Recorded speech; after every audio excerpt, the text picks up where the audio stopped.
Hello guys, स्वागत है आपका फिर से हमारे चैनल हिंदू स्टोरी पर। आज हम बात करेंगे महाभारत की। महाभारत की कहानी। महाभारत काल के कई ऐसे पात्र हैं जो महत्वपूर्ण होते हुए भी इस काल के दौरान अपना अस्तित्व स्थापित ना कर सके। महाभारत काल में उनका योगदान अहम होते हुए भी किसी कारणवश वे उभर कर सामने ना आ सके। इन्हीं कुछ पात्रों में से एक थे विदुर। अर्थ कुशल बुद्धिमान अथवा मनीष विदुर को भारत के केंद्रीय पात्रों में से एक माना गया है, किंतु फिर भी अधिकतर लोग उन्हें जानते नहीं हैं। अगर लोग उन्हें किसी कारण से जानते हैं तो केवल बस इतना ही कि वे हस्तिनापुर के प्रधानमंत्री थे। अगर किसी ने महाभारत ग्रंथ को करीब से जाना एवं पढ़ा है, वही यह जानता है कि विदुर कौरव तथा पांडवों के काका थे। वे धृतराष्ट्र एवं पांडु के भाई थे, किंतु कोई साधारण भाई नहीं, वे उनके बड़े भाई थे। इस बात को काफी कम लोग जानते हैं कि उनका जन्म धृतराष्ट्र एवं पांडु से भी पहले हुआ था, लेकिन सबसे बड़े भाई होने के बावजूद भी उन्हें कभी राजपद हासिल नहीं हुआ। इस मान सम्मान के अलावा उन्हें कभी परिवार का अहम सदस्य भी नहीं माना गया। लेकिन क्यों? इनका जवाब उनके जन्म से ही जुड़ा है। दरअसल विदुर किसी रानी या महारानी के नहीं, वरना एक दासी के पुत्र थे। हस्तिनापुर के राजा विचित्रवीर्य और अपनी दोनों रानियों को संतान सुख देने में असमर्थ हुए थे, अतः में क्षय रोग से पीड़ित होकर मृत्यु को प्राप्त हुए। ऐसे में हस्तिनापुर का अगला रखवाला कौन होगा, इसके लिए वेद व्यास जी की मदद ली गई।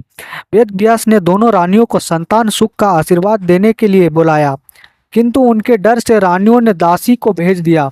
यही कारण है कि पहली संतान दासी के गर्भ से ही हुई। धर्मराज के रूप में थे विदुर, किंतु एक दासी की संतान को राजा का दर्जा देना उचित न समझते हुए विदुर को कभी भी वह दर्जा प्राप्त नहीं हुआ जिसके वे हकदार थे।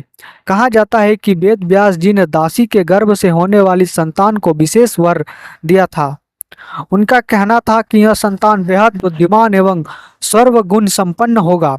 महाभारत ग्रंथ के अनुसार विदुर को धर्मराज का स्वरूप माना गया है।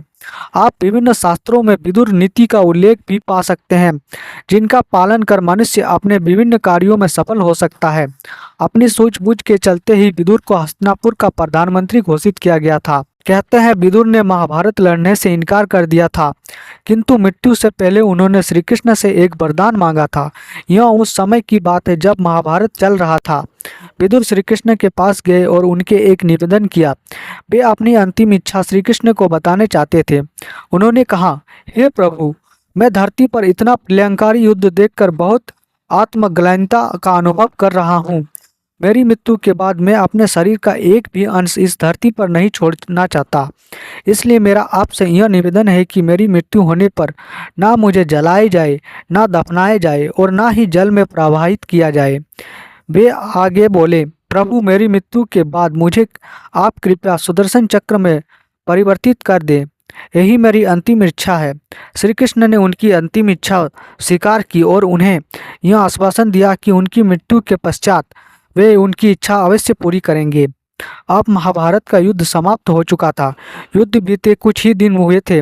पांचों पांडवों विदुर जी से मिलने वन में पहुंचे। युधिष्ठिर को देखते ही विदुर ने प्राण त्याग दिए और वे युधिष्ठिर में ही समाहित हो गए। युधिष्ठिर के लिए यह घटना कुछ अजीब थी। वे समझ नहीं पा रहे थे कि ये क्या हुआ, क्यों हुआ, इसके पीछे क्या कारण था। अपनी दुविधा का हल खोजने के लिए उन्होंने श्री कृष्ण को याद किया। श्री कृष्ण प्रकट हुए। युधिष्ठिर को दुविधा में देखते हुए वे मुस्कुराए और बोले, हे युधिष्ठिर, यह समय चिंता का नहीं है। विदुर धर्मराज के अवतार थे और तुम स्वयं धर्मराज हो, इसलिए प्राण त्याग कर वे तुम में ही समाहित हो गए।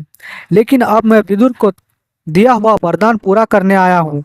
यह कहकर श्री कृष्ण ने विदुर के शव को सुदर्शन चक्र में परिवर्तित कर लिया और उनकी अंतिम इच्छा को पूरा किया। यह थी महाभारत की कहानी। विदुर का अंतिम इच्छा पूरा किया श्री कृष्ण ने।